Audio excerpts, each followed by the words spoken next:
Tatar'la Türkiye Cumhurbaşkanı Yardımcısı Fuat Oktay güzel tarihi verdiler. 25 Eylül tarihinden itibaren suyu kullanabileceğiz denildi Anamur'la ilgili olarak. Diğer bir gündem başlığımız tabii korona vakalarıyla ilgili olacak. Yüksek Mahkeme Başkanı Narin Şefik'in odacısının testinin pozitif çıktığı bilgisi paylaşıldı. Yüksek Mahkeme Başkanı ve sekreteri de bir hafta izole olacaklarını söylediler. Program içerisinde Sayın Şefik'le telefon bağlantımız olacak. Kendisinden süreci detaylarıyla dinleyeceğiz. Öte yandan Kıbrıs Türk Hemşireler ve Ebeler Sendikası Yönetim Kurulu Başkanı Ali Özgöçmen 3 hemşireye koronavirüs pozitif olduğunu açıkladı. Başta Sağlık Bakanlığı olmak üzere hükümeti suçladı. Sebebi de dedi ki defalarca uyardık. Bu uyarılara rağmen yeterli deneyime sahip olmayan mevsimlik işçi olarak istihdam edilen meslektaşlarımızı Covid-19 salgınında başta sınır kapılarında görevlendirerek aslanın ağzına atan ve bulaşmalarına sebep olanlardır dedi. Diğer taraftan pandemiyle ilgili olarak ülkemizde bulunan Türkiye Cumhuriyeti vatandaşı Covid-19 hastalarının Türkiye'ye nakli dün gece itibariyle başladı. İlk uçakla 4 hastanın nakil olduğu bilgisi var. Nakiller de devam edecek. Kısaca konu başlıklarımız bunlar, bugün gündem özelde konuşacaklarımız. Sizlerin de yorum, mesaj ve paylaşımlarıyla programımıza başlıyoruz. Merhaba Sayın Akar. Evet, selamlar. Herkese hayırlı günler dileyerek başlayalım. Ve bugün güzel bir haberle başlayalım. Aslında herkesin beklediği, yanlış yapanın da beklediği güzel konuşalım. Eğri yapan da bekliyor doğrudur denmesi. Öyle alıştılar ve öyle alıştırdılar. Bir de baskı şeylerini uyguluyorlar. İnsanlara yanlış yapan adam yanlış yaptım demiyor. Benden bu kadar deyip ayrılmasını bilmiyor. Yapabileceği bir tek şey vardır. Sağda solu kullanarak baskı yöntemiyle insanları etkisizleştirmeye, susturmaya çalışıyorlar. Çünkü herkes bir taraftan iktidardakilerine muhtaçtır. Yani bunu inkar edecek durumda değiliz. Küçük bir bakkaliye bile muhtaçtır. Çünkü ne yapar? Biz bunu yaşadık geçmişte. Vergi memuru yollar. Bakkala der ki sen takdir çıkardım sana, bu kadar para, hadi bakalım. Bakkal o kadar para kazanmadığı halde karşısına çıkabilir, uğraşabilirsen. Yani öyle sorunlar da olabilir. Ama gerçekten bu ilk haber, başlayacağımız haber güzel haberdir. Çünkü burada, bu stüdyolarda ilk kez konuyu irdeleyen bizleriz, uyaran bizleriz. 6 Ocak 2020 tarihinde Kuzey Kıbrıs'a yönelik su akışı durmuştu Anamur'dan, ki bizim için hayat demektir su. Nitekim bugün bakıyorum Lefkoşa'da oturan birkaç kişi aradı. Diyor ki bugün sular akmıyor. Akmayacak çünkü yok. Baraj kurudu. Fakat Türkiye Cumhuriyeti bize bu suyu sağlayan anavatan olarak bu konu üzerinde ciddiyetle durdu ve nitekim bugün bağlantıların yapıldığı deniz içerisinde Başbakan Sayın Ersin Tatar'ı ve Tarım Bakanımızı da davet ederek bizzat Türkiye Cumhurbaşkanı Yardımcısı, ki Kıbrıs işlerinden sorumlu kişidir, en yetkili kişidir, Cumhurbaşkanından sonra tabii, onun da katılımıyla güzel bir tören düzenlendi. Az önce biz de bunu canlı olarak verdik, Diyalog TV olarak bu töreni. Görüntüleri ekrana getirecekler arkadaşlar şimdi. Bir daha görelim çünkü o canlı yayını görmeyenler olabilir. Bugün saat 16 civarında gerçekleşen bir olaydır. Başbakan Tatar buradan helikoptere bindi. Deniz içindeki çalışmalara gemiye indi helikopteri. Orada Sayın Fuat Oktay, Türkiye Tarım Bakanı ile birlikte çalışmaları incelediler, izlediler. Denizin 1600 metre derinliğine giden o çalışmaları medya mensuplarıyla birlikte paylaştılar.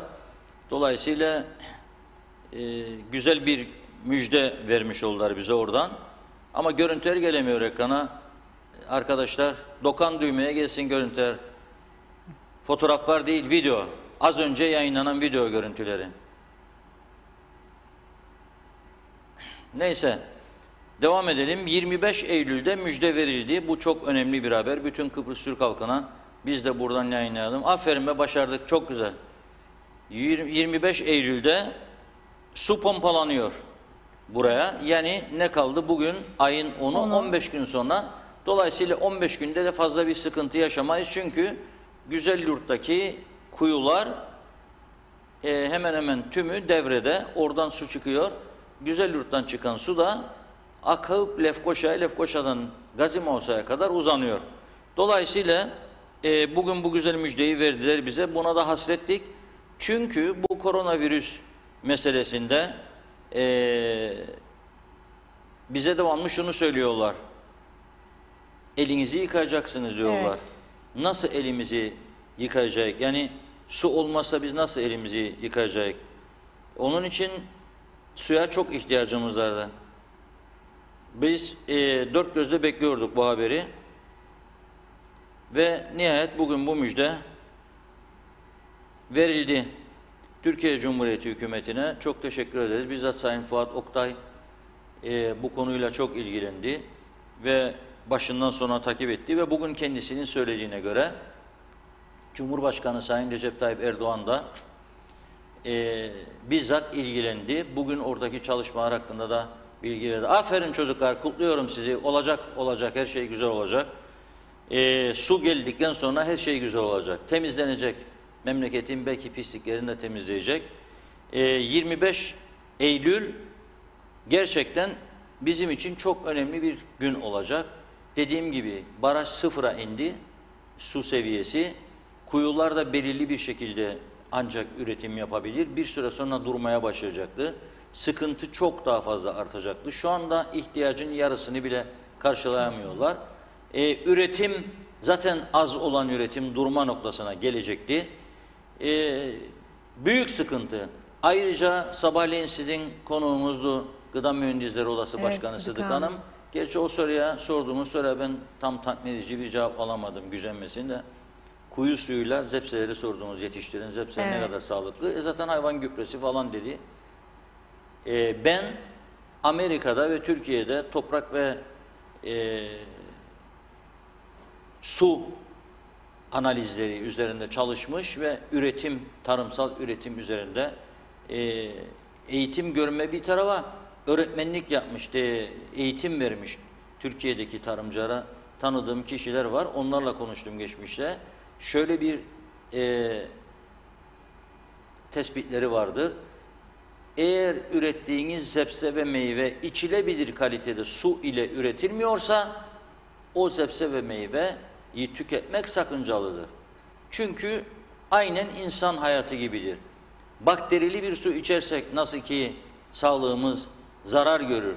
Biz sağlıklı bir insan olamayız. Zepse ve meyveye de bakterili su içirirsen sağlıklı olamaz o zepse ve meyve. İstediğin kadar yıka. İçine geçmiş durumdadır.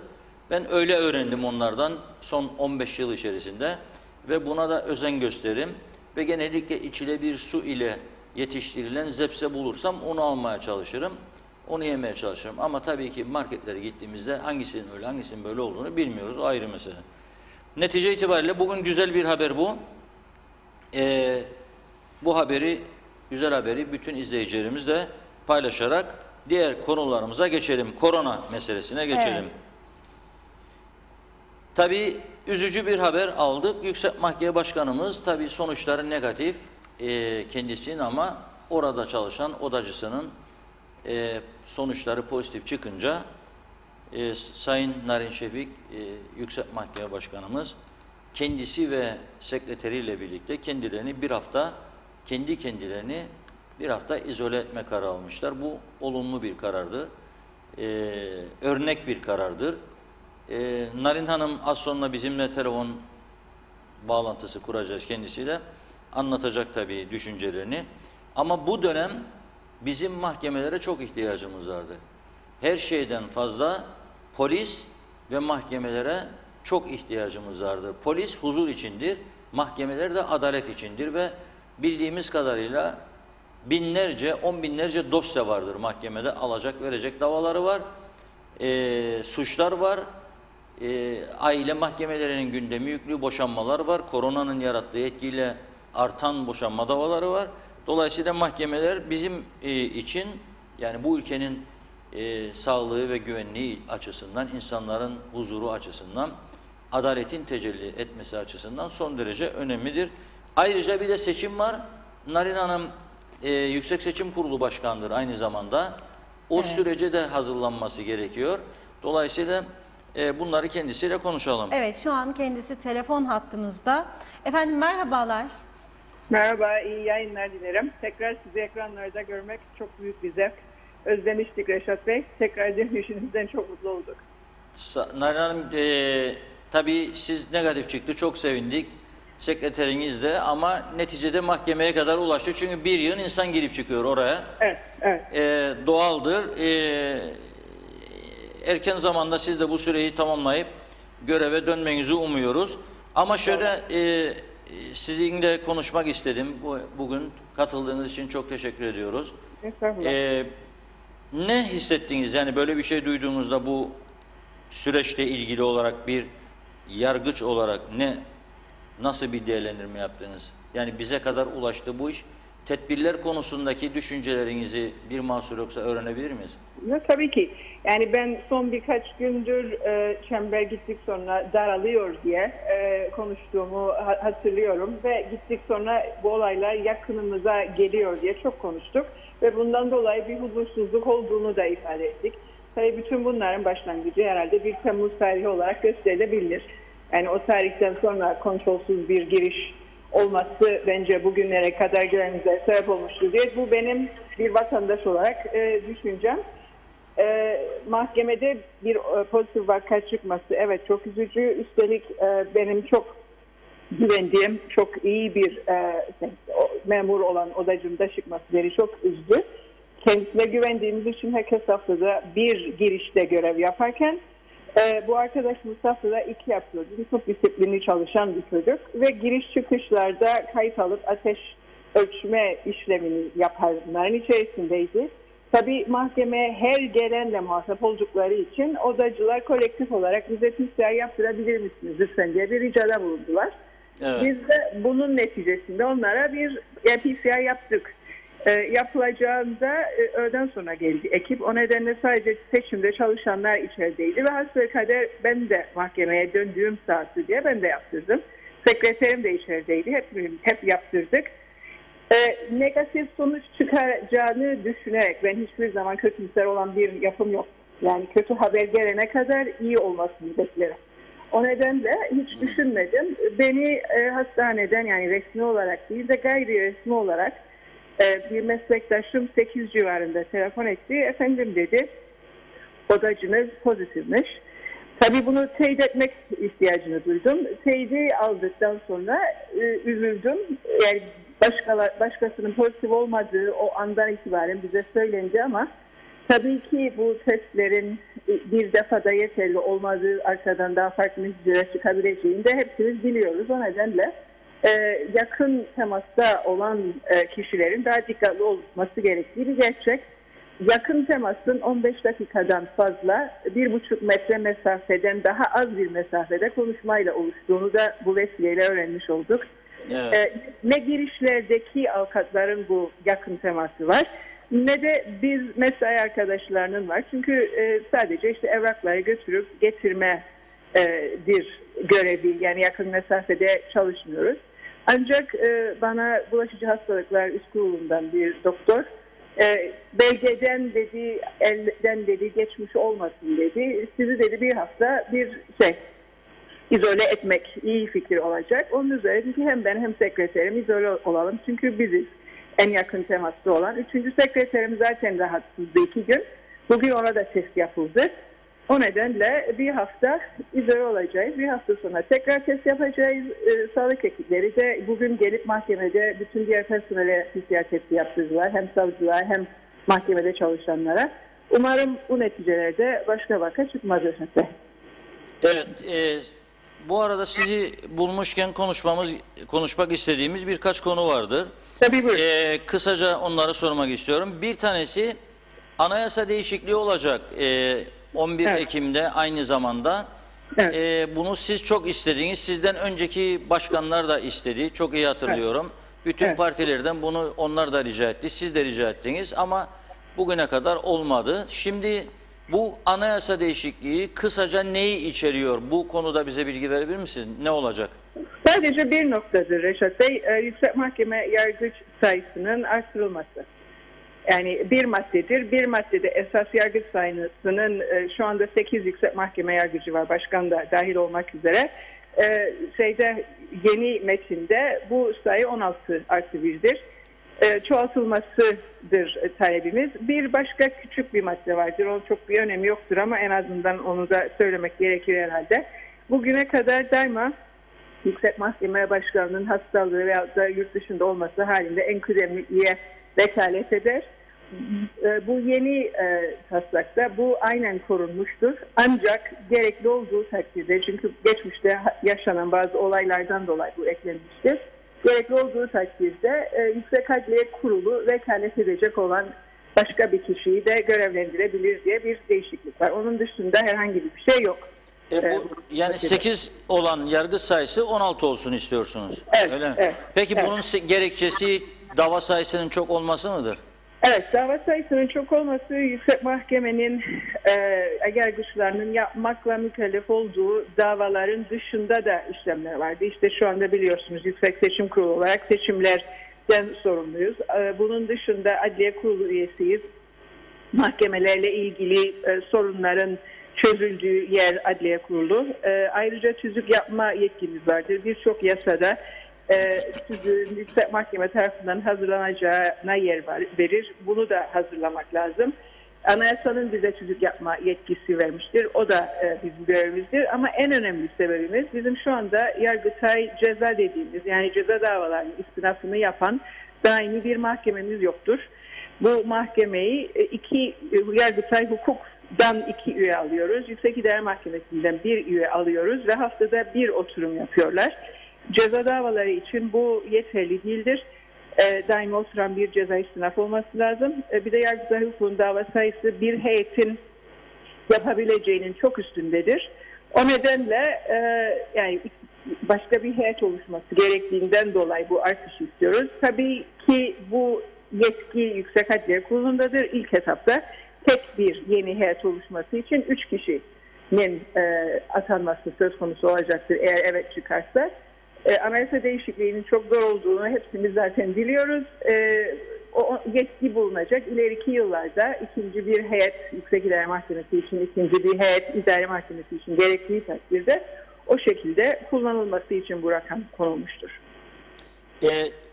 10.000'in üzerinde dosya olduğu Yüksek Mahkemenin önünde doğru mudur bu iddialar? Yok hayır. O alt mahkemenin dava sayısıdır. Yüksek Mahkemede 1500 civarında bir dosya sayısı var. 1500 dolayında.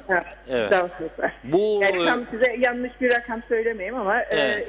700-800 sadece Yargıtay önündedir.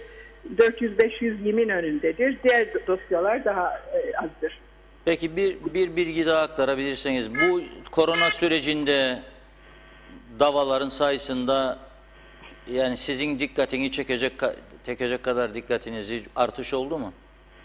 Hani herkes diyor ki davalar patladı, işte şu oldu bu oldu da bir sizin ağzınızdan daha gerçeği de rakam olarak değil ama yani yargıçlarla görüşüyorsunuz, çağırıyorsunuz. Herkes anlatıyor durumu. Çok aşırı bir artış var mı? Ben bir tek aile davaları sorulduğu için bir sordum. Boşanma davalarında bir artış olduğu bir gerçek.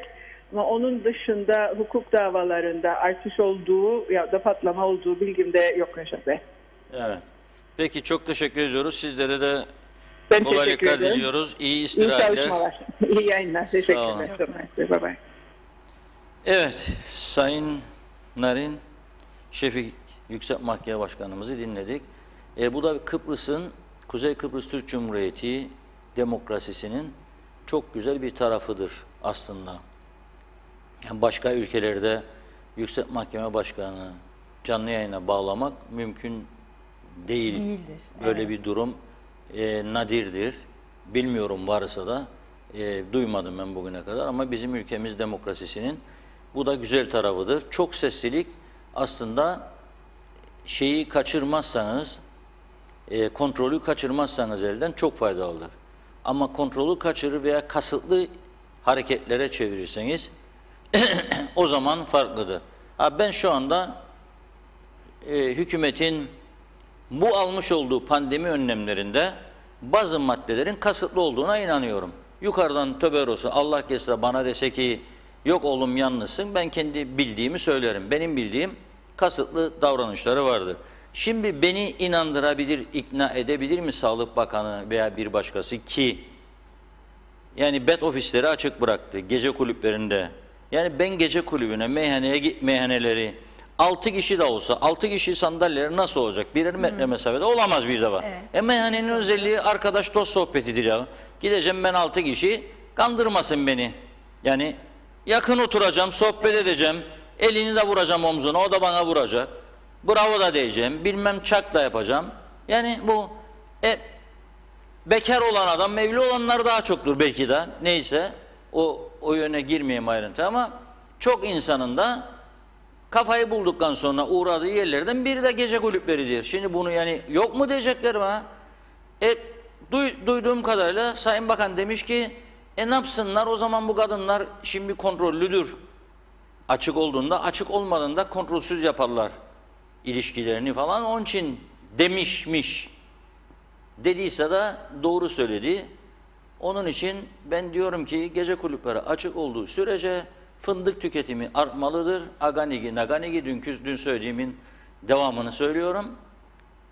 İnsanlar için bu gece kulüplerine kaç kişinin girdiğini ve nasıl oturduklarını, yani ne yapmaya gidiyorum? Öpüşmek, kucaklama için gidiyorum orada bir kadını ve ondan ilerisi için gidiyorum. Bunu sen arama gelip giremeyeceğine göre polis alıp gittiğim yerde kendini yakınım demektir. Onu sen engellemiyorsun. Da 3 kişilik, 4 kişilik oturma platformu olan yerleri engelliyorsun sen. Zavallıları açtırdın, dershanede oraya buraya hijyen şu dedin, bu dedin, bu dedin. Aldırdın. Şimdi kapattım seni dedin kendine. Ya bu adalet değil. Bunun bana kim başka tersini gelsin söylesin adalet değil. Ama bu ülke zaten yani bu Kuzey Kıbrıs Türk Cumhuriyeti demokrasisi maalesef bazı partiler ve kişiler tarafından farklı şekilde yönlendiriliyor. Bazı siyasiler kesinlikle ve kesinlikle bazı çevrelerin etkisi altına girebiliyor ve o etki altında karar alabiliyor. Yani bu üzücü bir şey. Ha bugünkü hükümet midir? Yok, eski hükümetler de yaptı. Onları da gördük. Onlar da aldı. Ben yani o dörtlü koalisyon döneminde bize yapılanları bilirim. Bazı bakanlıkların dairelerinde Diyalog Gazetesi alımını durdurdular. O partinin de kim olduğunu da bilirim. Aldıran bakanı, müdürlerini de bilirim. Durdurdular bizim gazetemizi, parti gazetelerini aldırdılar. Yani ondan sonra da demokrasi falan filan yok ya o. O laftadır. İşinize geldiğinde demokratiksiniz, işinize gelmediğinde demokratik değilsiniz. Ben yanım ama bu ülkenin de kaderi budur. Ha toplum da buna razı olduğuna göre toplumun hak ettiği yönetim şekli de budur. Yapacak bir şey yok. Yani başka buna ekleyecek bir şey yok. 3 tane de hemşire tabii korona virüs kaptığı açıklandı. Ben bunu da yadırgamadım. Çünkü en riskli meslek grupları doktorlar ve hemşirelerdir. Bütün dünyada, Güney Kıbrıs'ta da her gün Rum basında okuduğumuz için biliyorum. Bu hastalık, koronaya yakalananların önemli bir kısmı sağlık görevlisi çıktı. Güneyde de doktor çıktı ve hemşire çıktı. Çok sayıda, hem öyle bir iki değil fazla sağlık görevlisi çıktı Güneyde de. Onun için bunu da yadırgamıyorum. Bu olabilecek bir gelişmedir. Çünkü yakın temas halindedir. Üzüntü verici olan nedir? Bir milletvekili paylaştı odayı. O odanın görüntüsü vardır arkadaşlar da. Nasıl 2 kişi bir odaya sıkıştırılmış. Bakın odada mesela yatakların arasında hani derler ya 1,5 metre olacak şurada evet. Burada hasta götürdüğünün bile arasında yoktur 1,5 metre. Bak ne kadar yakın yataklar. Odanın da büyüklüğüne bak bu kadar. Odanın da büyüklüğü bu kadar. Nasıl olacak bu iş? Yani ben bilmiyorum ve bu nereye yol açtı? Bu fotoğraflar da paylaşılıyor ya. Tabii bunun bir iyi tarafı insan görür gerçekleri ama kötü tarafı da şudur. Bunu gören insan koronavirüse yakalandığını düşünse bile mesela ağır öksürüğü var, bütün vücudunda ağrılar var ve düşünüyor, diyor ki ben galiba korona oldum. Gitse ölçüm yapsa pozitif çıkacağına da inanıyor. Fakat ne düşünüyor? Beni diyor böyle bir odaya götürecekler diyor. Orada ben nasıl yaşayacağım bir hafta 10 gün? Gittim çıkmadım. Şüpheli. Nereden şüphelendiğinde geldin? Bu defa bir hafta beni karantina oteline götürecekler. Çünkü hakikaten görüştüğü insanların ve sonradan pozitif çıkan yakınları var. Onu aldığı gibi onu da götürecek. Dün Metin Hazım Remzi arkadaşımız Yaysat'ın patronu Kıbrıs'taki. Eşi güzellik salonu var. Eşinde korona yok. Orada bir çalışan koronavirüs teşhisiyle karantina alındı. Hastanede kontrol altına alındı. Tedaviye alındı daha doğrusu. Sahibi olan Metin Bey'in eşi de yakın temaslı olduğu gerekçesiyle o ve bir iki kişi daha onlar da karantina merkezine, otellerine gönderildi.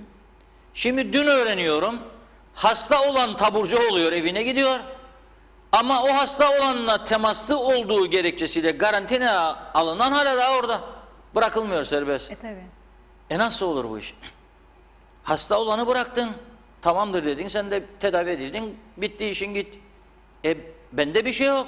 2 defa test yaptın, ikisinde de yok. Negatif. Beni hala daha içeride tutan, para öden bu taraftan devlet olarak otellere, yurtlara. İnsanlar çıldırmak üzere. Şimdi bunu gören dediğim gibi artık başvurular azalacak göreceğiz. Çünkü hiç kimse de gidip o odacığın içine girmek istemez. Olduysam der, ayakta geçireceğim der, evimde geçireceğim der. O yüzden ben böyle düşünenlere de bir çağrı yapmak istiyorum. Eğer sizde böyle bir şüphe varsa, kendinizden şüpheleniyorsanız ve gitmek istemiyorsanız, endişeniz var, korkunuz var diye, o zaman yakınlarınızı korumak adına kendi kendinizi izole edeceksiniz. Türkiye'de çok haber bültenlerinde gördük, röportajlar yaptılar, bazı ünlü kişiler de ayrı ayrı odalarda kaldılar. Günlerce eşiyle, çocuklarıyla. Öyle olacak. İngiltere kendi vatandaşlarına, hasta olanlara evinizden çıkmayın dedi. Hiçbirini karantina merkezine göndermedi. Aylarca İngiltere hiçbir kimseyi evinden alıp da karantina merkezine göndermedi. Bakın dedi, ta ki son raddeye geldiğinde eğer devam ederse kriz, o zaman hastaneye aldı. Halbuki kriz başlangıcında insanlara şans verdi. Dedi ki siz evinizde bol su için, vücut bağışıklığını güçlendirin, hareket etmeye çalışın, dönün evin içinde. Ondan sonra eğer atlatmazsanız bunu da ileri bir safhaya gelir, arayın, ambulans gelip sizi alacak. Nitekim öyle yaptı. Temaslılar hiç alınmadı karantinaya, temaslılar. Yani yakın bir arkadaşına çıkmış da, iş yeri arkadaşında, kaç kişi varsa doldur ambulansa götür karantina merkezlerine. Yapmadılar bunu. Çünkü zaten buna hangi bütçeyle baş edeceksin sen? Bizim durumumuz çok da iyi değil. O yüzden ama gene de ben buradan bir çağrı yapmak istiyorum. Kendini hasta hissedenler elbette doktora başvurmak en doğrusudur. Tedavi edilmesi. Ama temaslı olduğu gerekçesiyle endişesi, acaba olur muyum diye düşünüp ama test yapmaktan korkanlar da varsa onlara da saygı duyarım. Çünkü hiçbir şey de yoksa temaslı olduğumu söylediğin anda seni alacak, ailenden götürüp uzaklaştıracak, bir hafta kalacaksın. Ne gün çıkacaksın da belli olmayacak. Belki 10 gün kalacaksın. Nerede kalacağın da belli olmayacak. O da belli değil. Evet. Bugün oldu karantina merkezlerinin neresi olduğunu bilen yoktur. Ben de bilmiyorum şahsen. Ama bundan sonra da öyle anladım ki artık fazla da müdahale etmeyecek insan. Bırakacak. Çünkü alan memnun, satan memnun. Herkes bağırıyor, çağırıyor. Sonra da bir şekilde sisteme adapte oluyor. Onun için olan olacak. Torpili de yoktur bu işin. Yani bana torpil yap da oradan beni çıkar, buraya çıkar. Kimse demesin. Herkes neyse çizilen yol, ona razı olacak. Evet, dilerseniz biraz mesajlarla devam edelim ama öncesinde tabii bu karantina merkezleriyle ilgili hem elektrikten hem verilen yemeklerden birçok konuda şikayetler gelmişti. Tabii şunu da biliyoruz, hastalık döneminde beslenmemiz çok ama çok önemli. Böyle bir merkezde gerçekten nasıl beslenip takviye aldıkları da merak konusu. Evet, Serkan Atayiler'in mesajıyla başlayalım. İyi yayınlar dilemiş. Cemal Sadrazam iyi yayınlar dilerim diyor. Tezel Çemender, iyi yayınlar Sayın Reşat Akar. Kıymet Avaroğlu, iyi günler ve iyi yayınlar diliyor. Erol Topçu, hayırlı yayınlar Reşat Bey. Başbakanımız Türkiye'ye gitmiş gördüğüm kadarıyla, gelince acaba karantinaya girecek mi merak ediyorum diye sormuş. Melis Yerkenci, her zaman büyük keyifle izliyoruz. İyi yayınlar diliyorum Sayın Bedir, Sayın Akar diyor. Çok teşekkür ediyoruz. Mine Gürses yazmış. İyi yayınlar. Karantinadan sevgiler, selamlar. Herkese sağlıklı günler diliyorum. Maske, mesafe, hijyen unutulmasın demiş. Mustafa Özcan, iyi yayınlar. Su gelir güldür güldür. Gerdeğer beni güldür diyor. Çok ciddi söylüyorum Sayın Reşat Akar. Aylardır bu konunun üzerinde durmasaydı su ancak kuyudan gelirdi demiş. Uğur Baran Asya, iyi yayınlar Reşat Bey. Gürkan Bengü Giritli, iyi yayınlar diliyor. Mine Gürses, iyi ki Türkiye'm var, her zaman yanımızda demiş. İsmail Kerçin, iyi yayınlar Reşat Bey. Güzel yorumlar yapıyorsunuz. Dilinize sağlık. Sizleri izlemekten gurur duyuyorum. İyi günler dilemiş. Gürkan Bengü Giritli, sizleri seviyoruz. 15 gün sonra su da gelir. Çok şükür, bin şükür diyor. Adil Uysal'ın mesajı var. İyi yayınlar dilemiş. Nikos Bülent Antonio, iyi yayınlar Sayın Akar. 6 ay patlamış boru onartılmadı. Şimdi seçimi kazanmak var ya elinde diyor. Bıçak elinde, hemen halletti koltuğa oturmak için. Bu 25 Eylül'de su, 11 Ekim'de de koltuğa oturma hazırlığı. Allah'tan seçim var da boruları onarıyorlar demiş. Evet, Kemal Kaleci, Türkiye bizim yanımızdaysa bizim de kanımızın canımızın son damlasına kadar onun yanındayız. Orası benim dedenilerimin toprağıdır. Onun için tek kan tek canız demiş. Hüdaverdi Konuralp, Türkiye'den gelen su tonlarca fazla geldiği için denize akar giderdi. Peki denize akacağına neden yönlendirilmedi? Ada genelindeki barajlara diye sormuş. Gürkan Bengü Giritli, bu ülkede dövizle ev ve araba satışı durdurulsun lütfen diyor. Emin Mehmet, büyük geçmiş olsun Sayın Narin Hanım'a, anneciğine dikkat etsin mesajını atmış. Gökhan Adak, iyi yayınlar diliyorum. Harika yayınlar yapıyorsunuz Sayın Akar. Mustafa Mert Soylu, neden temaslıysa temaslılar gibi karantina otelinde geçirmiyor diye sormuş. Tema Yavaş, iyi yayınlar. Londra'dan selamlar Reşat Bey diyor. Mutlu Demirdelem, İstanbul'dan selamlar. 2 gün önce sağlık konusunda Girne'den İstanbul'a geldim. PCR tartışması var Kuzey Kıbrıs'ta. Türkiye'de yapılan PCR'ın parayla negatif olarak satıldığı iddiaları çok mantıksız değil bu konuda diyor. Türkiye Cumhuriyeti devlet hastanelerinde yapılan PCR en güvenilir olandır. Hata olur ama sahtekarlık olmaz. Kuzey Kıbrıs Sağlık Bakanlığı, Türkiye Cumhuriyeti özel klinik ve hastane PCR'ını kabul etmemeli, fikrimi paylaşayım dedim demiş. Meltem Adalı, iyi yayınlar dilerim diyor. Metin Maraşali, hoş vakitler, kolay gelsin, iyi yayınlar dilerim demiş. Savva Antonio, iyi yayınlar dilerim. Sizleri izlemek ve doğru haber almak bizi çok mutlu ediyor. İyi ki varsınız. Ayşe Ömer Balkaya, iyi yayınlar dilerim diyor. Mehmet İnancı, kolay gelsin değerli dostlarım. Allah Kuzey Kıbrıs halkına güç kuvvet versin. Uzak da olsam olayları üzülerek izlemekteyim. Koronayı herkes ciddiye alsın lütfen demiş. Evet, devam ediyorum. Adil Uysal, iyi yayınlar Reşat Bey. 300 bin nüfuslu memlekette Cumhurbaşkanı, Meclis Başkanı, 10 bakan, 50 milletvekili, onlarca müsteşar, onlarca müdür, onlarca müşavir, onlarca danışmanla yönetmeyi beceremedikleri memleketin nüfusu kadar nüfusu Türkiye'de büyük şehirlerde bir muhtar ve 3 azar rahatlıkla yönetebiliyor. Olmuyorsa daha fazla zorlamaya gerek yoktur, vazgeçebilirler demiş. İsmail Drangos, iyi yayınlar diliyor. Evet, İkbal Onat, inanın çok rencide olup üzülüyorum. Özellikle bir grup Kuzey Kıbrıs Türk Cumhuriyeti vatandaşları sürekli Türkiye'ye ve TC'lilere yükleniyorlar. Özellikle Rum tarafından taşınan daha fazla vakaları kimse konuşmuyor. Ama Türkiye'den gelen her türlü yardım yapmasına rağmen babasının hayrına mı yapar derler. Rum tarafı ya da İngiltere babasının hayrına yardım eder belki. Bizleri çok kırıyorsunuz, çok. 2 gündür sinirimden ağlıyorum.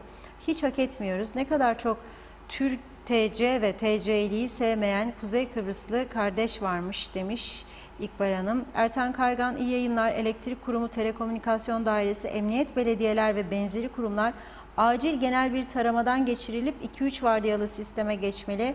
Her vardiyanın birbiriyle irtibatı belli süre kısıtlanmalı diyor. Allah korusun aksi bir durumda tüm personel karantina altına alınırsa ya da daha kötüsü hastalanırsa ülkemizde sistem çöker ve daha sıkıntılı durumlar yaşanabilir demiş. Mücessem Öder, iyi yayınlar Sayın Reşat Akar diyor. Kamil Özalay, iyi yayınlar Almanya'dan. Sevgi Şükrüler, iyi yayınlar. Mehmet Koryiğit, iyi yayınlar Reşat Bey. Behiye Çavuş, dairelerde bütün memurlar tehlikede ama hiç kimsenin umru değil demiş. Aynur Alkaya Nuroğlu, iyi yayınlar Reşat Bey, Adana'dan selamlar diliyor. Ve son olarak Mehmet George Karşılı, iyi yayınlar diliyor. Evet Sayın Akar, siz de bu dönemde mesela İkbal Hanım'ın attığı gibi Türkiye'li, Kıbrıslı vesaire bu dönemde farklı konu başlıkları adı altında sanki böyle bir ayrımcılık ya da buna mı insanlar itilmeye çalışıyor bu dönemde birlik olmamız gerekirken? Bir defa ben bu tür şeyleri karşılıklı eleştirileri üzülerek izliyorum. Evet. Yani bunu özellikle şu dönemde bizim ihtiyacımız olan karşılıklı suçlamalar değil, tam tersi karşılıklı dayanışma içinde olmaktır.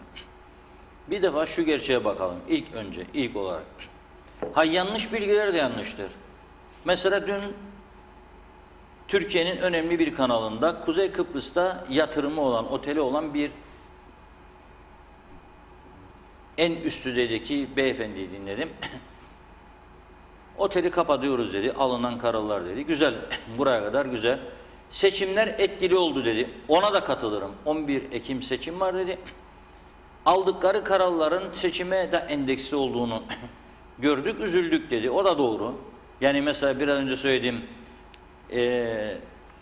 uçakların kısıtlanması, kazinoların kapanması, çünkü o konuşan yatırımcı da kazinoslu otel işleten birisi.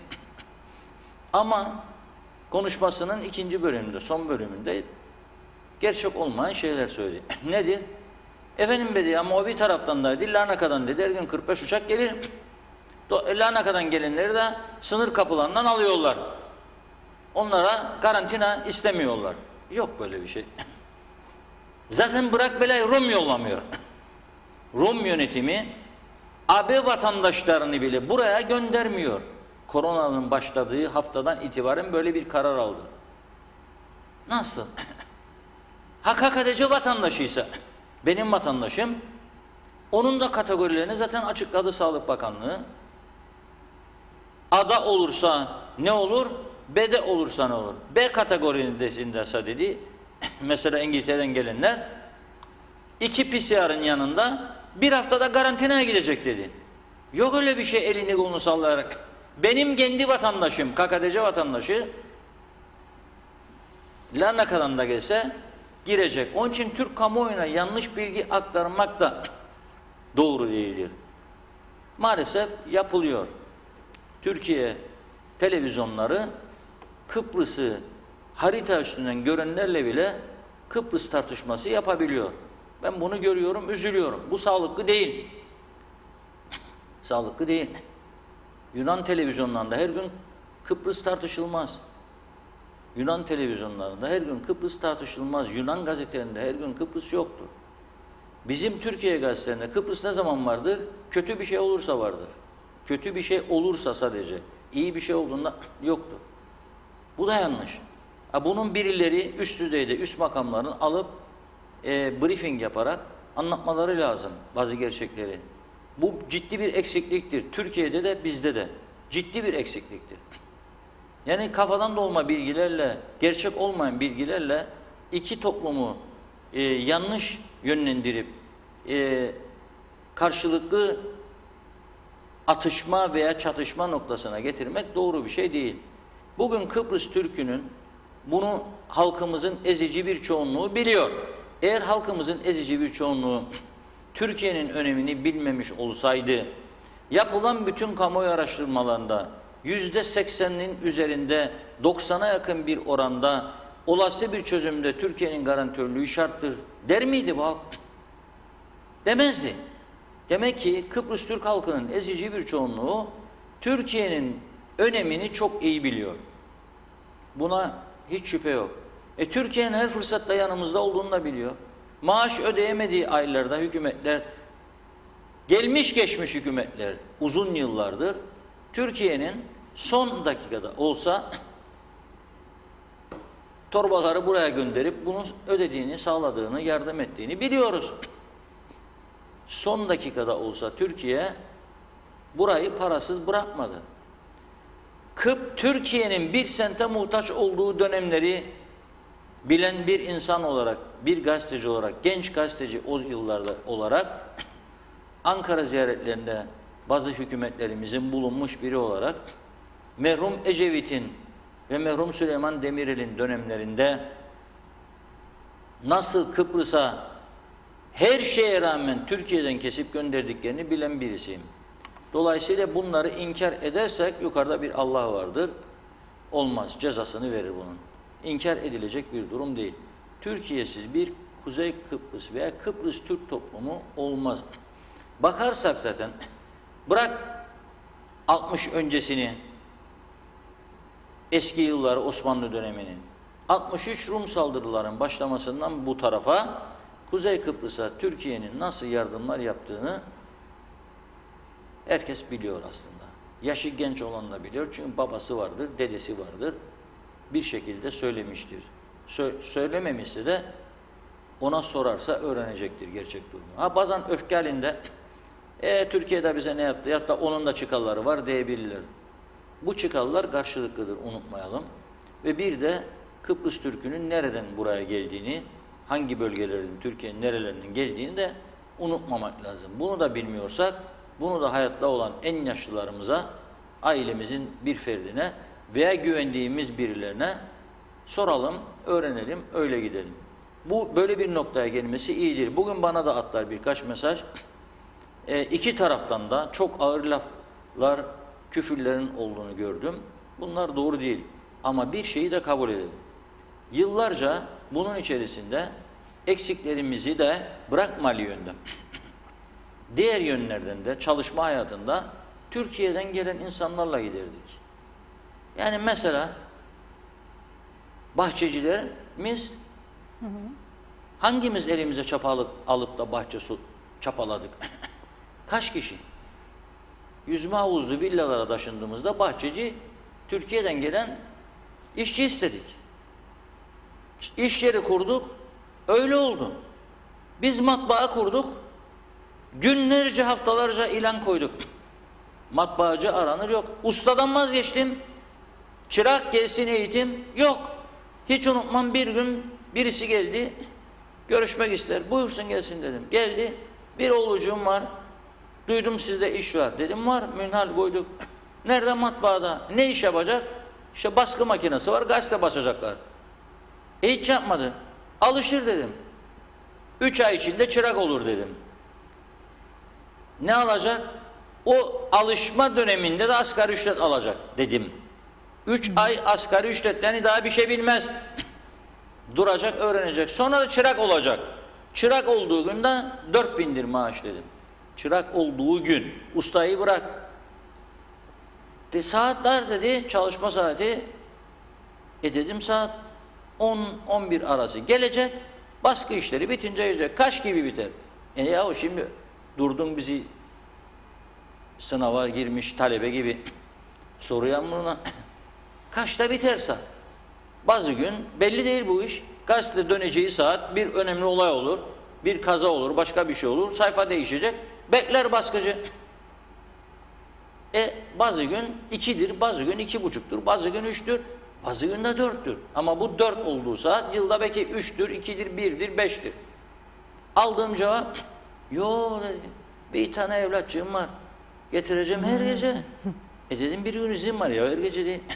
Yok dedi, gelecek her gece 10'da 11'de de sabah da eve. Dedim bak 11'de gelse, 2'de gelse 3 saattir dedim. 3'te gelse 4 saat. Nerede bulun böyle şey?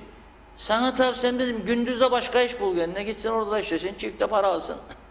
Genç iken dedim başlasın doldurmaya torbayı da ileride evlenecek edecek yardımcı olur. Yo yo dedi. Gitti. Ne oldu? Mecbursun alacaksın. Bahçeci, garson çıktı mı bizden? Çıkmıyor genelde. Bulaşıkçı çıkıyor mu? Lokantacı çıkıyor mu? Çok az. Çamaşırcı çıkıyor mu? Çok az. Temizlikçi çıkıyor mu? Çok az. Mecbursun. İhtiyaçların büyük bir kısmını Türkiye'den getirerek giderdik. Halen de gidermekteyiz. Mesela sanayi bölgesinde 4 tane 5 tane fabrika sahibiyle arkadaşları gönderdim bu pandemi sürecinde. Artık açıldıktan sonra kapılar çalışma hayatı Haziran ayı içerisinde değişik değişik yerlere gitti arkadaşlarımız. Sordular. Nedir işlerin durumu? İyi değil dediler. Şimdi ben daha içini okumaya başladım konuşmalarının. Okudukça iyi değil diye duyduğumda ben zannettim yani satış yok, sipariş yok, bitti, battı. İçini okunca da siparişimiz var gene diyor. Eskisi kadar olmasa da ama yapacak adam yok. Çünkü gitti diyor çalışanlarımız Türkiye'ye gelmediler koronadan dolayı. Ha demek gelmeyince çalışanlar fabrika duruyor.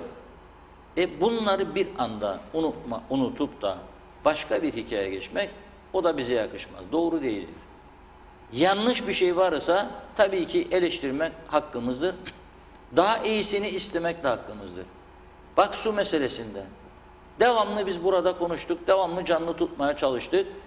Bizim yetkililerimizi teşvik etmeye çalıştık. Konuşun Ankara'yla. Bu çok önemli, hayati bir meseledir. Bu toplum susuz kalırsa çok sıkıntı çekecek. Rum tarafına muhtaç olacak. Anastasiadis'ten yardım isteyecek. Bize çeşmeleri atsın. Vardı birkaç çeşme 3-5 sene öncesine kadar akardı. Gençlik Gücü grubunun yanında bir de Baf kapısında ve bidonlarla gidip dolduran insanlar gördüm ben çok. Rum tarafından gelir derdi vatandaşlar. Bidonları küçük küçük doldurup götürürler eve çünkü içilebilir kalitede sudur. Şişe suyu almaya gerek yok. Alır doldurur giderdi adam evde içme suyunu oyna sağlardı. Ona mı dönelim? Biz çok teşvik etmeye çalıştık ve bugün programın başında da yayınladığımız gibi bu gemi içindeki törenin düzenlenmesi ve bizzat Sayın Fuat Oktay'ın bize 25 Eylül'de su akmaya başlayacak müjdesini vermesi gerçekten yüreğimize su serpti. Rahatladım ben ve Cumhurbaşkanı Erdoğan'a da söz verdi. Dedi ki Cumhurbaşkanım dedi buradan canlı verdik. Size de sözümüzü veriyoruz. 25 Eylül'de su akmaya başlayacak. Onore da etti. Başbakanımızı aldı, Tarım Bakanımızı aldı, Türkiye Tarım Bakanı'nı aldı yanına. Geminin içinden bu töreni gerçekleştirdiler. Su hayattır. Hele şimdi bu pandemi sürecinde bütün doktorlar bize elimizi devamlı yıkamamızı söylüyorlar. Temiz olmamızı söylüyorlar. Susuz olduğunu düşün bu ülkenin ne kadar daha çok ciddi sıkıntı yaşayacağımızı anlamak zor değildir. O yüzden bu gerilimlere girmeyelim. Sosyal medyada da bu şekilde ilişkilere zarar verecek yayınları takip etmek devletin ilgili organlarının görevidir. Meclisten sadece yasayı geçirmek değildir önemli olan. Yasayı geçirdiniz ama bu yasayı nasıl uygulayacaksınız? Ben onu vatandaş olarak bilmek isterim. Kimler kontrol ediyor, takip ediyor? Kimler gerekli girişimi yapıyor? Bunları bu toplum bilmesi lazım. İzin verilmemesi lazım. Sosyal medya insanlara paylaşım için bir fırsattır. Bazı şeyleri paylaşır insanlar. İyi haberlerini, üzücü haberlerini paylaşırlar. Ama bir saldırı aracı olmamalıdır. Buna izin verilmemelidir. Küfürler, hakaretler içermemelidir. Bunu içerdiği zaman yasa geçirdiler meclisten, gereğini yapmalıdırlar. Evet, biraz mesajlara bakalım isterseniz yine. Gökhan Adak, iyi yayınlar diliyorum Sayın Akar. Ağzınıza sağlık. Hükümetimiz hükümet olaydı. Türkiye'den gelen yardım paralarıyla bir pandemi karantina hastanesi yapabilirlerdi. Bizim memleketimizde halkını düşünen bir hükümet yoktur demiş. Handan Ayhan çok çirkin yorumlar. Reşat Bey ırkçılık yapılıyor diyor. Bekir Elmazoğlu Reşat Bey demiş büyük oteller kapandı. Dünya çalışan insanlar ortada kaldı. Reis buna dur demeli demiş. Evet, Mümin Hasan'ın size bir özel bir mesajı var Reşat Bey. Özelden yazdığını söylüyor Mümin Kim Hasan. yazmış? Mümin Hasan. Bakayım. Handan Ayhan, Reşat Bey sizi çok seviyoruz, doğru söylüyorsunuz demiş. Aynur Alkaya Nuroğlu bravo diyor. Handan Ayhan süper demiş. Evet, Günay Şeherli, yaratılan düzenin sonucudur bu. Korona esas suçlu biz halkız. Ekonomi yoksa bu iş bitmiştir. Bundan böyle mahkemeler tarafından seçilsin adaylar. Halkın önüne halk da oy versin. Ancak bütün vaatleri seçilenler kimse görevlerini yapmadıkları zaman para cezasına çarptırılsınlar. Örnek görevleri büyük olduğu için para da büyük olması lazım.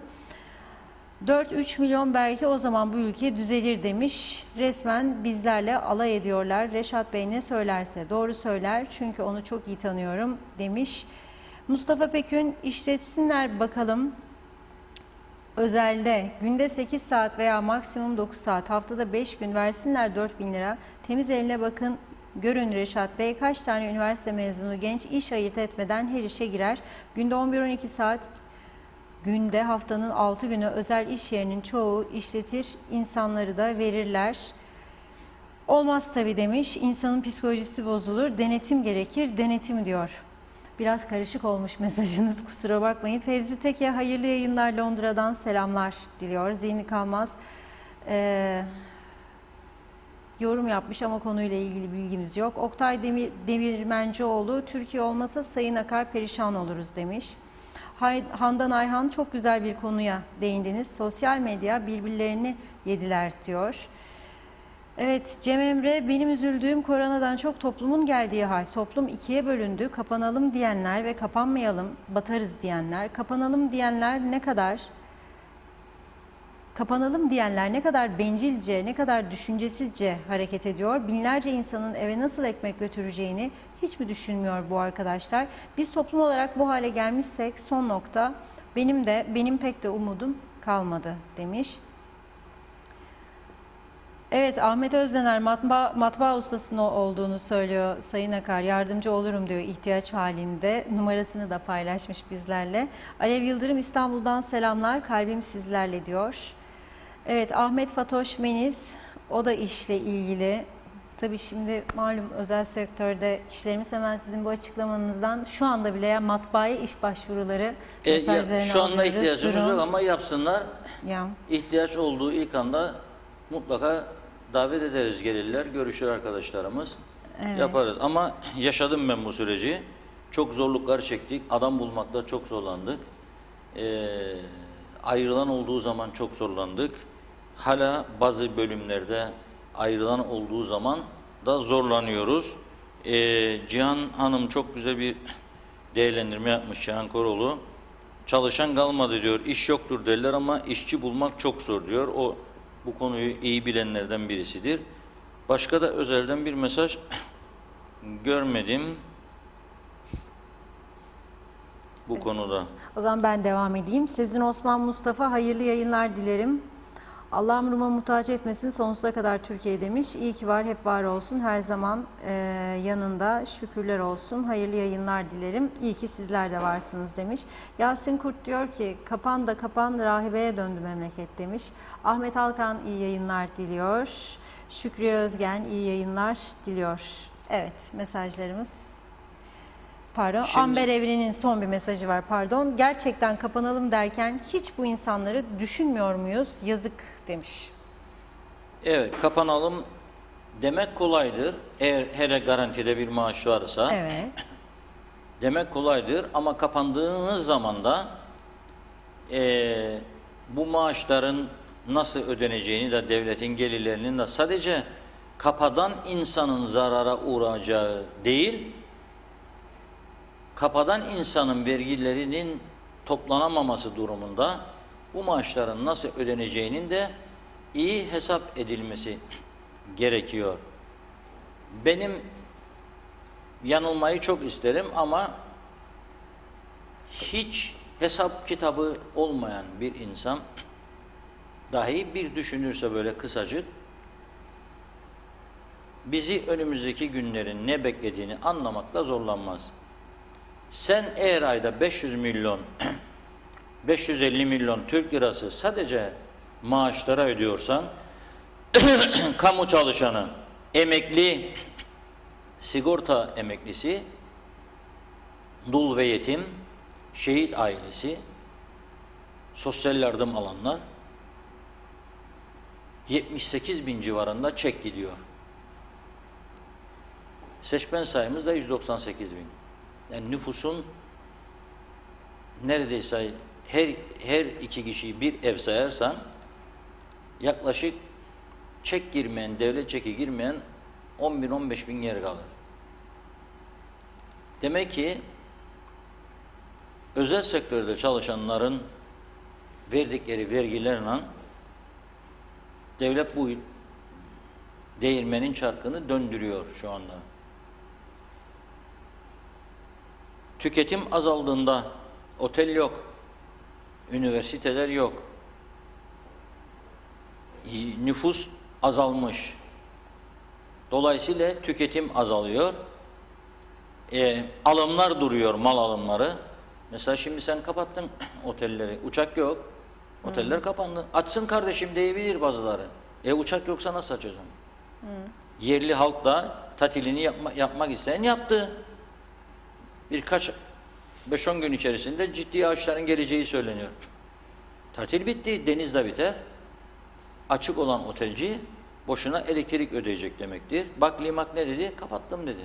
Ne zaman? Seçimden sonrasına kadar. Bak açık olan otelci boşuna elektrik ödeyecek, su ödeyecek, işçi parası ödeyecek, vergi ödeyecek, bir yığın masraf ödeyecek. Sen beni Haziran'da açarken genel olarak söylüyorum. Yani konfeksiyoncuyu da, ayakkabıcıyı da, kuaförcüyü de, etüt merkezlerinde, okulları da her yeri açarken bana sen dedin ki hijyen kuralları var. A, B, C sıraladın babam sıraladın. Bugün sordurdum. En ucuz paspas ilaçlı 250 liraymış. Bir dakika arkadaş. Arasta bölgesindeki adam verdi 250 paspası koydu. Bir de ateş ölçer istedin 240, 250, 300 de ona verdi. İçeride hijyen madde dedin onları da aldı. Dükkanı açtı. Lambaya dokandı, elektriği açtı. Başladı dönsün sayaç. Fakat içeri giren müşteri yok. Bu insan nasıl ödeyecek bunu? Oradan müşteri girebilmesi için içeriye o dükkanın turist olması lazım. Sen turizmi de kapattın. Yani bunu kim düşünemeyecek durumdadır? 10 yaşındaki çocuğa sor düşünür. Yoksa der ülkede biri turist o dükkana girmez. Kapalı olanları da kapattın, ötekileri o da zaten kapalıdır. Müşterisi olsa da yerli 3-5 kişi yapamayacak. Açtırdın sen okulları, dershaneleri, her tarafı insanlar masraflar yaptı. Yok. Uçakları durdurdun, tüp bebekçileri de battı. Şimdi bu ülkeye çok büyük para girişi vardı. Bak bilinmeyen öyle rakamlar vardır ki bu ülkeye giren, bilinmeyen müthiş paralar girdi. O parayı kazanan da ne yaptı?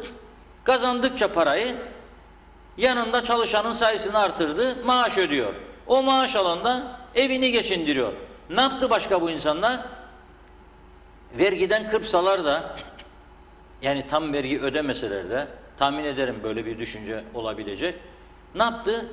Araba aldı, bir araba da aldı, ev aldı, bir ev daha aldı. Tarla aldı, yatırım yaptı ülkesine. Neticede para gene ülkede dönüyor. Ne kadar kaçırsa da büyük çapta para bu ülkede dönüyor. Dolayısıyla zincirin halkalarıdır. Şimdi sen kapattığında uçakları, Antalya, Türkiye'de vaka sayısı artıyor sürekli ama buna rağmen Antalya'ya her gün 200 civarında uçak iner. Turizmde Antalya ki buna rağmen memnun değiller. Ayakta durmaya çalışıyor. Güney Kıbrıs çok söyledi. 45-50 uçak geliyor. Şu anda Güney Kıbrıs'a tatil yapan çok sayıda Kıbrıslı Türk var. İngiltere'de yaşayıp da gidip orada tatil yapan. Amerika'da, İngiltere'de yaşayıp gidip Türkiye'de şu anda tatil yapmakta olan çok insanımız var. Biz bunlara da kapadık kapılar. Neden? Organize olamadığımız için, beceriksiz olduğumuz için, pandemi hastanesini önemsemediğimiz için. Vatan millet Sakarya, yürü de korkma, yapacak bana güvenin şudur budur. ve seçimlere odaklandığımız için. Bu böyle. Ne kadar söylesek söyleyelim düzelecek mi? Hayır, düzelmeyecek. Ama burada bizim de görevimiz gerçekleri söyleyip uyarmak, hiç olmazsa tehlike daha da büyümeden durdurmak. Çünkü aç olan insanı bazı hareketlerden durdurmak kolay değil. Açtır adam ya. Bir çaresini bulacak, bir şey yapacak. Bir çaresini arayacak, bir şey yapacak. Aç kalamaz. Ailesi var, çocukları var. Hasta kalamaz. İlaçsız kalamaz. Doktor ihtiyacını gidermek zorundadır. Bunları bilelim. Bu açıdan da baktığımızda Türkiye'de ne yaptı? Bir telekonferans yöntemiyle yine Sayın Fuat Oktay katıldı. Ekonomik örgütlerle konuştular. Telekonferans yöntemiyle. Dinledi konuları.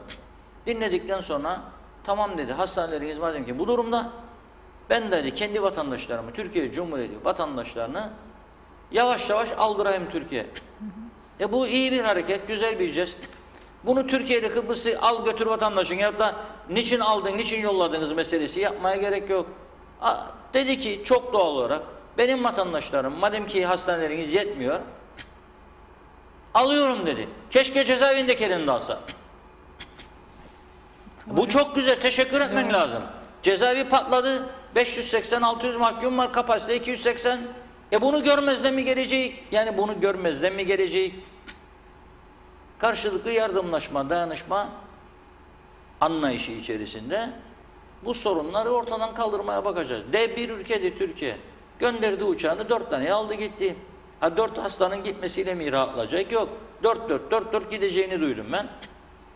Bunu da normal ilişkiyi olarak değerlendirmek lazım. Yani Türkiye bize kötülük yapmadı ya, 4 hastayı aldı gitti ve daha 10 tane daha, 15 tane daha, 20 daha kaç tane varsa buradan alıp gidecek, bize kötülük yapmadı. Hatta Allah korusun artmasın bizde sayı ama artarsa TC vatandaşı olmayan KKTC vatandaşlarının da gidip tedavi olmalarını bizim istemememiz lazım. Yardımcı olun bize, yetişemiyoruz biz, imkanımız yoktur. Bu krizin başladığı günlerde buradan yaptığımız çağrıları dinleyip de Türkiye bize bir miktar doktor, bir miktar hasta bakıcı gönderin deselerdi, bugün bu sorunları yaşamayacaktık. Yaşamayacaktık. Bir önceki hükümet döneminde Türkiye'nin bize gönderdiği hastane projesini hemen kabul edip devreye koysaydık, bugün hastane neredeyse bitmişti, olacaktı. 5 yıldızlı otel ayarında hastane projesi çıkardı, gönderdi bize Türkiye. Biz cevap vermedik Türkiye'ye. Sonra da sistem değişince bloke edilen para gitti. Artık o şey kalktı. Ama şimdi dün baktım, Sayın Fuat Oktay'ın açıklamalar içinde 500-550 yatak kapasiteli bir otelin mutlaka Kuzey Kıbrıs'a kazandırılacağını bir kez daha üstüne basa basa söyledi. Çözüm olsun olmasın buna ihtiyacımız var. Kıbrıs sorunu çözülebilir belki. Buna ihtiyacımız var. Kıbrıs sorunu da sonlarına doğru geliyoruz programın. Evet. Hep söylüyorum, gene söyleyeceğim. Herkes hazırlığını iyi yapsın. Çünkü Allah ömür verirse, bir kaza bela olmazsa hepimiz yaşayıp göreceğiz o günleri. O zaman da niye bu insanlar hiç kimse bizi uyarmadı demesin vatandaşlar diye ben söylüyorum. İyi okumaya çalışıyorum. Haberlerin arasında, satır aralarında olan bazı anlamlı sözleri cımbızla çekip çıkarıp bir köşeye koyuyorum. Sonra toplayınca bir neticeye varıyorum kendi çapımda. Maraşlı göçmen Rumlar 2 gün önce Birleşmiş Milletler Genel Sekreterinin Kıbrıs'taki özel temsilcisi Bayan İsbehar'ı gidip ziyaret ettiler. Ama ondan önce çok defa Anastasiadis'i, Amerikan elçisini, yabancı elçileri de gidip ziyaret ettiler. Fransa Büyükelçisi'nde. Aman Türkiye'yi durdurun, aman Güvenlik Konseyi müdahale etsin, Maraş açmasınlar, bizim evlerimiz var, yurtlarımız var. Bunu söyleyen ama Göçmenler Derneği'dir. Bir de var Maraş'ın dernek üyesi değil veyahut da derneğin dışında çalışan evi vardır, oteli vardır, dönmek isteyenler var. Türk atsın, Türk yönetimi geleceğiz diyen var. Ama dernek bir resmi politika yürütüyor. O dernek diyor ki Türkler açmasın, bize Maraş'ı versinler, evlerimize, otellerimize dönelim. Şimdi bu insanlar 2 gün önce gittiler, BM özel temsilcisini ziyaret ettiler. O ziyarette konuşmalar yaptılar. Tercüme edilen ziyaretle ilgili haberin içinde sonlarına doğru geldiğinizde, ki bana göre haberin flaşı oydu ama devlet ajansımız böyle yapıyor tercümeleri. İçinden çıkardığım 2 satır var. Şöyle diyor kendilerine: Kuzey Kıbrıs'ta seçimlerin yapılmasından sonra beşli konferans gündeme gelecektir. Sabredin. Bekleyin diyor. Endişe de etmeyin. Beşli konferans gündeme gelecek. Beşli konferans nedir? Crans-Montana'da kaldığı yerdir. Kıbrıs Türk ve Rum tarafı,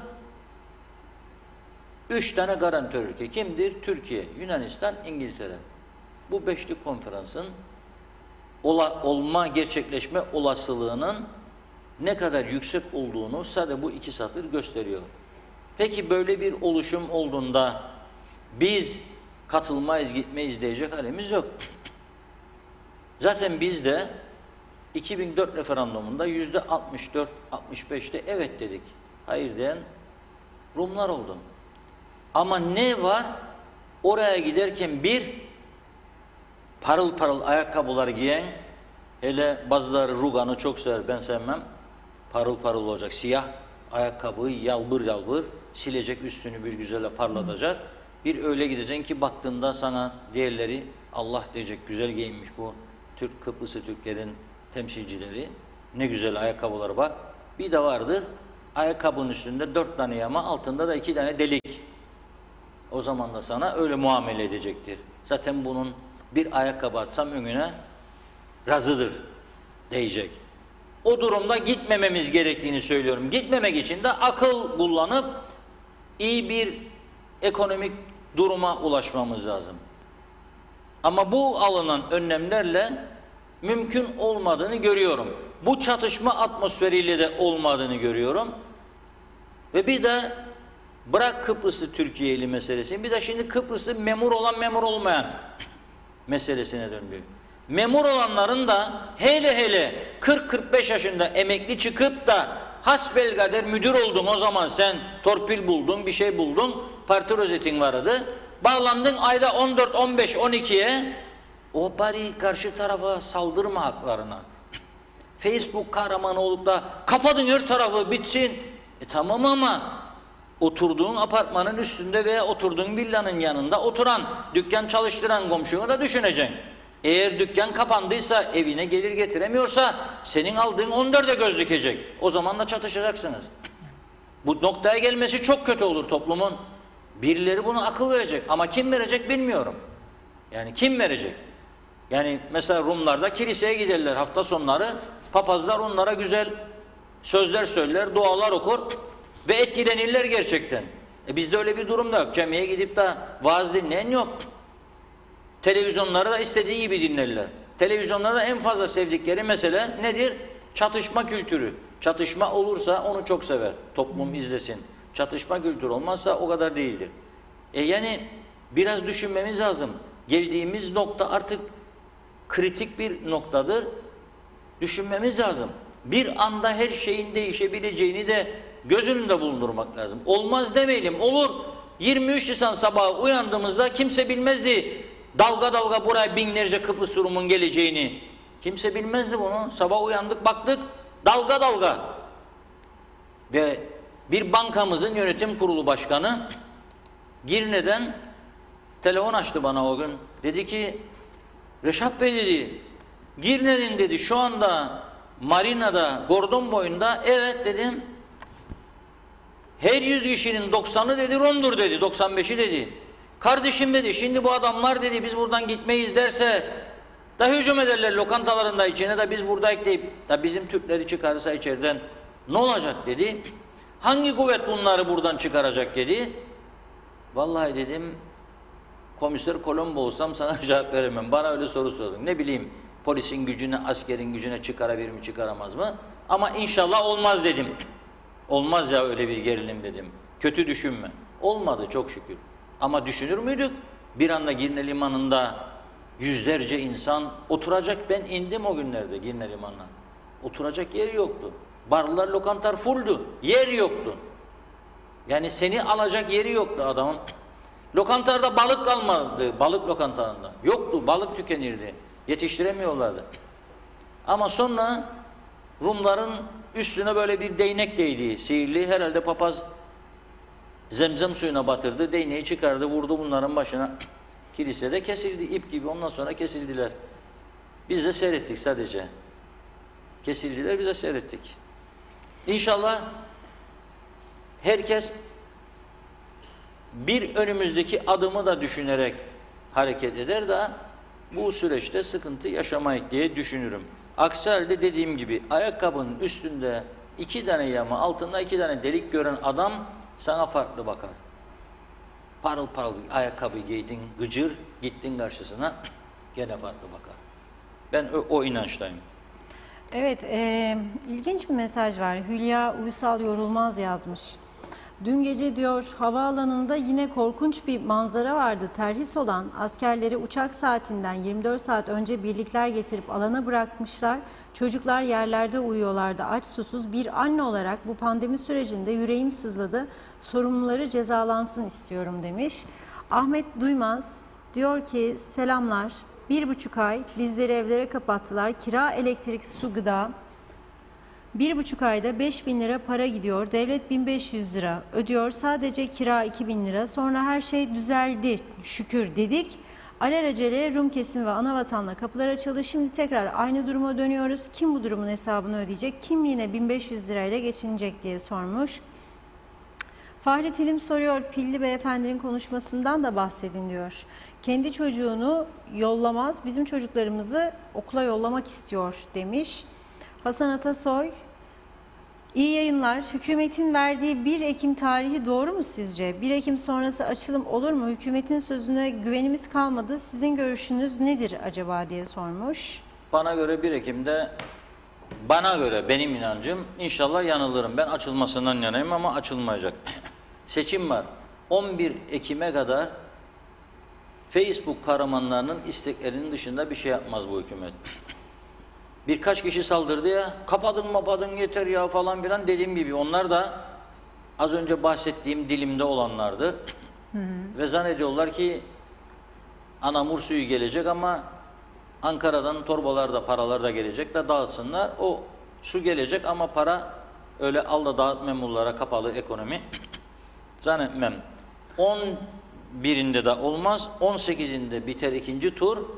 Turun bitmesi, resmi sonuçların ilan edilmesi, mazbatalar, yeni Cumhurbaşkanı'nın and içmesi, göreve başlaması belki o dönemde. Ama tabii ki o dönemde de benim içimdeki bir ses diyor ki biz Ekim ayı sonrasında da erken genel seçim tartışmalarının içinde bulacağız kendimizi. Bir taraftan Kıbrıs müzakereleri, bir taraftan partiler içi hesaplaşmalar ve erken seçim olacak gibi bir beklentim var. İçimde öyle bir his var. Diyor ki arkadaş lütfen diyor, sizi izliyorum dikkatle. Bugün diyor Mausa'daydım. Özel sektörde işlerim.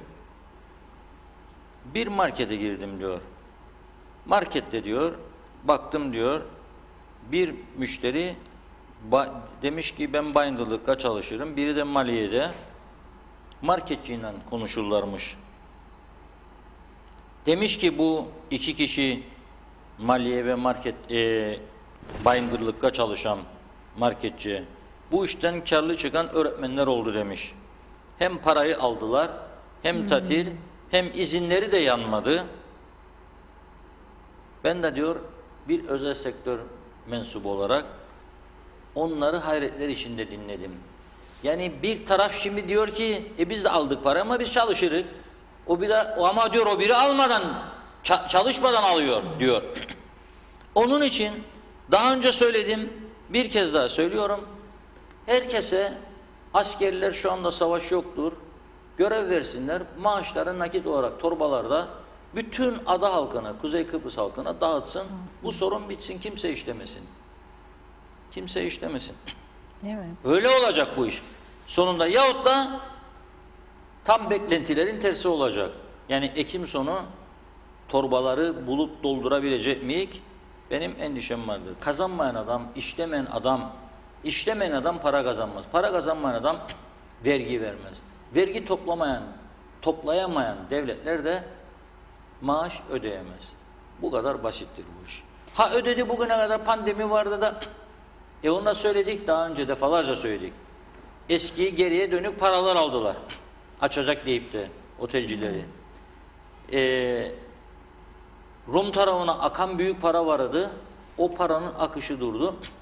Burada kullanıldı. 3. Herkesin yastık altında mutlaka gara gün için 3-5 kuruşu vardır. Bankada yoksa yastık altında vardır. O paralarda insanlar kullandılar.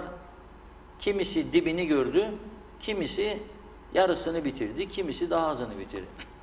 Dolayısıyla bu normaldir. Bir de marketlerden çok mal çekimi oldu. İnsanlar yüklendi. Bak söylüyorum, benim yaşlı annemin evinde hala makarna stoğu bitmedi. Yanındaki bayan biterse diye korktuk, aldık dedi.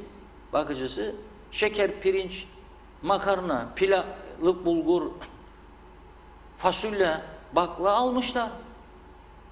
Bir de bu toplum tabii geçmişte sıkıntıların içinden gelip geçmiş bir toplum. Savaş görmüş, yokluk görmüş, korkuyor. Ha kaldı ki Türkiye'de de yaptılar bunu tabii. Türkiye'de insanlar eve bunlar stoklar yaptılar çok pandeminin başladığı günlerden. Hatta Türkiye'de birçok ürün bulunamaz olduydu. Aynı durum burada da yaşandı. Onunla ölçmesinler. Bundan sonraki durumla ölçeceğiz artık. Ekim ve sonrası süreçlerde ölçeceğiz. Evet, Murat Emingil de diyor ki selamlar, iyi yayınlar, kapanma olacak mı evlere diye sormuş o da. Adem Şakacı, Reşat Bey'e Çorlu'dan sevgiler, saygılar diliyor. Sayar Aker, Reşat Akar Bey'e sabırlar, halk kazanacak, ganimet yiyenler utansınlar, hep bedava olmaz bu hayat demiş. Candan Tarlan Ali, bir tane de hapishane ister bu memleket diyor. Evet, Radiye Mehmet, iyi yayınlar. Seçimlere harcayacakları parayı pandemi için bir kenara koyup ihtiyacı olanlara verebilirlerdi ama maalesef kendi çıkarları daha üstün basar, her zaman halkı düşünen yok demiş. Mert Bölükbaşı, ben Rum yönetimi olsam asla bizim tarafı istemem çünkü beceriksiz bu yöneticiler, dönüşümlü sistem olsa 2 yıl yönetse tüm Kıbrıs'ı batırır demiş. Handan Ayhan bravo diyor. Sayar Aker, betona para veririz, sağlığı unuttuk demiş. Emin Mehmet, Reşat Bey, memur bordro mahkumu özel verdiği beyan kadar öder vergisini. Haksızlık etmeyelim, gerçek kapananlar ve gerçek işsizleri tespit edelim. Pandemi bize bazı şeyleri öğretmeli diyor. Osman Savran, Sayın Bakanlar Kurulu üyeleri, sizin emekli ve memurlarınızın özellikle de hiçbir şey yapmadan yorum yapan sendikalarınızı Türkiye'den bizim ailelerimizin ödediği vergilerle aldıkları maaşlarını bu ay biz kapattığınız yerlerde çalışanlara paylaştırmanızı bekliyoruz demiş. Barış Erfinike, Reşat Bey, bugünün özeti çok güzel söylediniz. Türkiye'siz Kuzey Kıbrıs olmaz diyor. Evet, Zihni Kalmaz'ın yorumu var Şafak Gazetesi ile alakalı. Hasan Cengiz, selamlar, ben Kıbrıs vatandaşıyım. Türkiye'ye geldim ama geri dönemiyorum. Eşim ve 2 çocuğum Kıbrıs'ta. Ben nasıl gelebilirim? Karantinayı da kabul ederim. 13 uçaklar veya gemiler başlayacak mı diye sormuş. Şu an 2 tane izin var bildiğim kadarıyla. Bir Türk Hava Yolları, bir Pegasus, 2 uçak var diye biliyorum. 3 karar açıkladı. Evet, işte bugün Diyalog Gazetesi'nin manşeti. Evet. Dün 3 tane karar açıkladı. Sabah öğleye doğru, öğleden sonra 3 tane farklı karar. Birincisinde dedi ki 1 uçak. İkincisinde dedi hayır hepsini yasakladım. Hiç uçak yok. Üçüncüsünde de 2 uçak dedi. 2 uçak, 1 TY, bir de Pegasus demektir. Olması lazım. Yer bulursanız tabii binin, bir an önce gelin. Tabii karantina olacak. Evet. Karantina şartı koştular. Evet, Zeki Eyliyeli, Sayın Reşat Akar, tarafsız yayın yapıyorsunuz. Sizleri yürekten kutlar, başarılar dilerim demiş. Ali Yıldız, olgunlaşmamış domatesin kilosu 10 lira bilgisini paylaşmış bizimle. Kürşat Yılmaz, Kuzey Kıbrıs üniversitelerde yüz yüze eğitim ne zaman başlar? Durum çok mu vahim diye soruyor. Yusuf Kadir Beyleroğlu da Londra'dan hayırlı yayınlar Reşat Bey. Uçakları başlatacaklar mı yoksa o da mı 1 Ekim olacak diye sormuş. Abed Azbaki iyi yayınlar, size kolay gelsin dileklerini iletmiş. Evet, mesajlarımız bu kadar. Evet, Merak bak edilen... Cihan Hanım bir mesaj daha göndermiş. İnanmayacaksınız diyor ama kapalı olduğumuz dönemde diyor, kapalı iş yerimize 17.000 Türk lirası elektrik faturası geldi. Kime itiraz edeceğiz diyor. Bizim Kıbrıslı Türklerin, rahmetlik babamın da eskiden bir lafı vardı, bize çocukken söylerdi. Kime şikayet edeceksin oğlum derdi. Gidin papaza şikayet edin derdi. Papazla idare eden Kıbrıs'ı, Magarios. 74'ten sonra taraflar ayrıldıktan sonra bizim yöneticimiz merhum Cumhurbaşkanı Rauf Denktaş oldu. Allah'ım kime şikayet edecek bunu dediklerinde git Denktaş'a derlerdi. Hatta Denktaş Bey kendisi çok kez anlatmıştı bunu. Adam karıyı boşayacak karısını, kadın kime gidecek derdini anlayacak. Adam beni boşayacak, kalacağım ortada 2 çocuk 3 çocuk. Denktaş Bey'e gidip yardım isterdi. Toplum lideri çok önemlidir. Küçük toplumlarda toplum lideri çok önemlidir. Bu da sırası geldi, şimdi de söyledim. Yani bu önemi kavrayarak yöneticilik yapmak lazım. Siyasetten de uzak olmak lazım. Senin siyasi görüşlerini benimseyen adamları etrafına alırsan, inan ki gün gelir o insanlardan 1-2 tanesi de sana öyle bir ihanet yapar ki hiç çıkamazsın içinden. Onun için siyaset, hele Cumhurbaşkanlığı makamı siyasetin dışında olması lazım. Ve farklı görüşleri içeren bir uzmanlar kurulu olması lazım. Çünkü aynı görüşü içeren adam sana yardımcı olamaz. Sen, doğrudur bak başkanım. Yok. Doğrudur demeyecek adam da olursa sen doğru. Aynı iş adamlar için de geçerlidir. Şakşakçı isterse bir iş adamı övsün seni. Bravo patron, çok güzel yaptın patron. En iyisini sen bilin patron. O patron sonunda batmaya mahkumdur. Ama yanlıştır patron, bunu böyle yaparsan daha iyidir patron, bunu böyle yaparsan bilmem nasıl olur diyen adam aslında ona en iyi, en büyük iyiliği yapandır. Ama patronların çoğu, özellikle Türkiye'de, onlar da bunu sevmez. Yağlamayı sever. Çok güzelsin patron, en iyisini sen bilirsin patron demeyi çok severler. Bu da ayrı bir özelliğimizdir. Evet. Son sözlerinizle kapatalım mı programı? Evet, bugünlük bu kadarla kapatalım. Geldik. Ticaret Sanayi Odaları, Otelciler Birliği, Kıbrıs Türk İnşaat Mühendisleri Birliği'nin oluşturduğu bir ekonomik platform var. Bugün böyle bir açıklama yaptılar. Yasak olmasa Mehter Marşı'nı çaldıracaktım ve bir de esas ayağa kalkıp selam duracaktım. Temsil ettikleri bütün zümre batmaya itildi. Bir anda gene onlar Vatan Millet Sakarya gibi açıklama yaptılar. Soğukkanlı olalım da Karalıları, bilimsel verileri değerlendirerek adım atalım. En önemli görev bireyin hijyen, maske, sosyal mesafe kullanma uymasına bağlı olduğunu belirterek bu zorlu mücadeleden hep birlikte kurallara uyarak başarıyla çıkacağımıza inancımız tamdır. İstiklal Marşı'ndan daha kuvvetli bir marş çıktı ortaya şimdi. Ben anlamadım bunu. Memleket battı, insanlar aç. Yarın ne yiyecek bilmiyor, bu akşam eve ne götürecek bilmiyor. Hastaneye gidiyor, 5 metre 8 metre karelik bir odaya bastırılmış 2 kişi yatırılıyor. Adam gidiyor PCR çıkaracak, sokaklarda bekliyor, saatlerce sıra gelmiyor. Adam kalp ameliyatı olacak, 2 ay 3 ay tehir ediliyor. Siz nereden bahsediyorsunuz? Çünkü cepler doludur. Yönetim kurullarında olanların cepleri doludur. Hiç bana lamcım okumasınlar. Bu örgütlere de artık güvenim ve inancım sıfır noktasındadır. Toplumu ve yönettikleri zümrelere hizmet edemez noktaya geldiler. Çok üzgünüm. Bunu söylemek istemezdim ama çok üzgünüm. Yazılı açıklamayı yapmaydınız bari. Siz gidin bu akşam bir meyhanede de tokuşturun, biraz konuşun aranızda. Ne yapalım ya, idare edecek Ali Bey de Veli Bey de işte geçsin bugünlerde. Zaten bizim yanına çalışan kaldı ama siz gönderdin evine, ağlarlardı. Görüyorum bir yıl insan ağlıyor. Onları unut gitsin. Yok. Sorry. Bu insanlık değildir.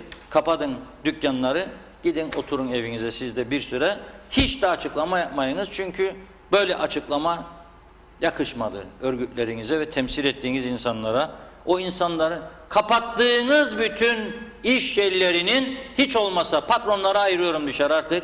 Çeksinler çekeceklerini, çünkü onlar da farklı konuşuyorlar artık. Ama işçileri ödemek zorundasın sen.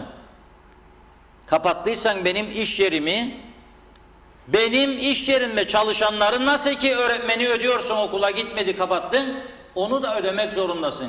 Ödemezsen sen demokratik bir yönetim değilsin. Ödemezsen sen halkına iyi bir yönetim anlayışı sunmuyorsun. İyi bir yönetici değilsin. Ödemezsen sen insanları ikiye ayırmış, parçalamış bir yönetim anlayışı sergiliyorsun demektir. Olmaz böyle bir yönetim.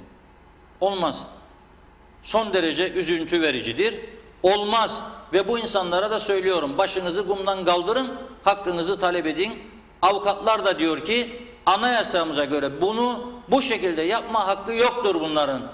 Ne bilim üst kuruluymuş, ne alt kuruluymuş, ne doktormuş, ne civanınmış. Yoktur hakkı. Benim iş yerimi sen kapatıyorsan beni ödemek zorundasın. Nasıl ki ötekini ödüyorsun. O da KKTC vatandaşı, ben de KKTC vatandaşı. Ödeyeceksin beni de. Ya hakkın yok senin. Birini açık tutuyorum, birini kapalı tutuyorum. Nasıl ya? Olur mu? Aganigi nagagigi açık, o biri paparazzi kapalı. Yok. Olmaz. Sorry. Çok teşekkür ediyoruz Sayın Akar değerli yorumlarınız için. Yarın yine kaldığınız Neyse, yerden... ben de dinleneceğim. Önümüzdeki günlerde birkaç gün tatil yapmayı düşünüyorum. Çünkü Don Kişotluğa da gerek yok bu ülkede. Herkes kaderinden memnunsa memnun olacak. Ama Don Kişotluğa da gerek yok. Birkaç gün önümüzdeki günlerde ciddi bir dinlenme düşünüyorum. Onu da buradan anons edeceğim. Hadi bakalım.